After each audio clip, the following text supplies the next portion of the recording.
kapanpun itu waktunya, dan itu nanti ada fadilah keutamaan baca surat Yasin di kitab tafsir tersebut. Salah satu yang terkenal tafsir surat Yasin yang dibaca di beberapa pesantren di Indonesia adalah tafsirnya Syekh Hamadi Zada. Beliau yang menerangkan itu. Walaupun banyak sekali ulama-ulama tafsir, satu saja kita baca satu kitab tersebut itu sudah luar biasa. Dengan adanya tafsir Yasin yang kita pegang di rumah maupun di mana, insya Allah sekampung itu Allah amankan dari segala macam musibah dan bala. Itu baru meletakkan bukunya saja di rumah. Terus kedua, kalau kita ada permasalahan apapun, pengarang ini akan mendoakan kita dari alam barzakh.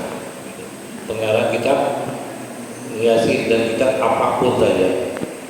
Selama ini kita mungkin baca Yasin tapi nggak tahu untuk apa kan ini dan apa ilmunya. Di situ diterangkan nanti fadilah-fadilahnya semua. Tidak mesti harus malam Jumat baca Yasin kapanpun. Dan bagaimana hukumnya kita membaca surat Yasin di depan jenazah keluarga kita atau kawan kita, atau membacakan Yasin yang jenazahnya sudah dikubur, itu ada semua gitu. Yang sementara ini kita di Indonesia pada saat ini Bapak Ibu sekalian, ulama antara satu dengan yang lainnya, habib antara satu dengan yang lainnya, ustaz antara satu dengan yang lainnya, diadu domba. Maka ini yang saya khawatirkan terjadi begitu. Untuk itu kita amankan dulu wali santri biar tahu beberapa hukum-hukum yang ada di masyarakat yang hukumnya khilafiyah. Khilafiyah ini berbeda pendapat. Dalam Islam berbeda pendapat itu wajar. Istilahul ulama rahmah. Perbedaan di para ulama dalam berpendapat satu hukum itu merupakan rahmat bagi umatnya, rahmat bagi kita. Tetapi perbedaan pendapat yang di medsos mereka bukan ulama, perbedaan ini menjadi bala buat kita, menjadi fitnah buat kita.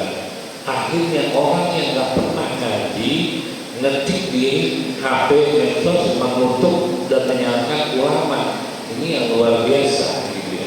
Kata Allah dalam hadis qudsi Nabi Sallallahu Alaihi Wasallam, siapa yang memusuhi waliku, ulamaku, maka dia akan berhadapan dengan aku.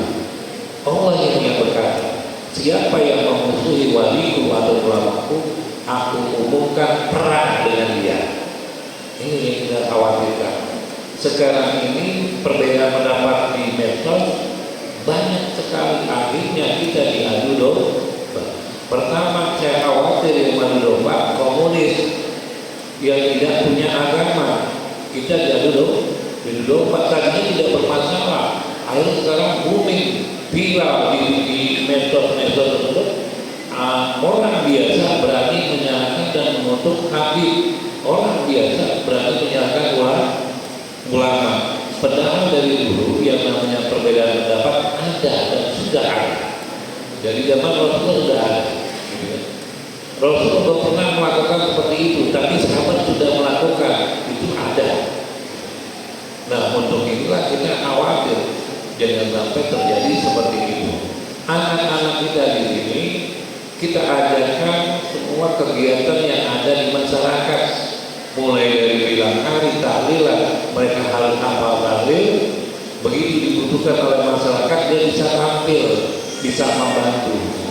Dia bisa baca maulid Nabi, dia bisa baca apa saja yang ada di masyarakat. Kalau anak kita bisa memimpin tahlil, itu suatu kebanggaan yang luar biasa. Jangan mencari perbedaan. Anak-anak kita ini saya beritahu, jangan mencari perbedaan. Jadilah diri kalian menjadi perekat umat. Di masyarakat ada perbedaan, kamu harus turun dan menyatukan antara satu masyarakat dengan yang lainnya, sehingga tidak ada benturan di antara masyarakat. Ini laporan di masyarakat, jangankan masyarakat tetangga dengan satu yang lainnya, anak dengan orang tua aja musuhan, abang dengan adik berantem di depan jenazah Ini kan kita miris sekali Bapak Ibu sekalian. Si apa tidak mau tahlil, si adek mau tahlil. Si apa tidak mau di sholat jenazah di masjid, si adek minta. Si apa tidak mau bilang hari, adiknya mau bilang hari, akhirnya bersakat di depan jenazah. Ini kan kita suatu yang miris sekali dengan masyarakat seperti ini. Ini baru satu keluarga Bapak Ibu sekalian, belum dengan tetangga, belum dengan yang lain, belum dengan ustaz-ustaznya, antara satu dengan yang lainnya. Di Belitung juga sudah banyak. Maaf, saya bukan menyalahkan siapa udah, karena saya mengatakan kepada santri kita, pada anak kita, jangan saling menyalahkan. Adakah pertemuan perbedaan tersebut dirangkum, diakrabkan, disatukan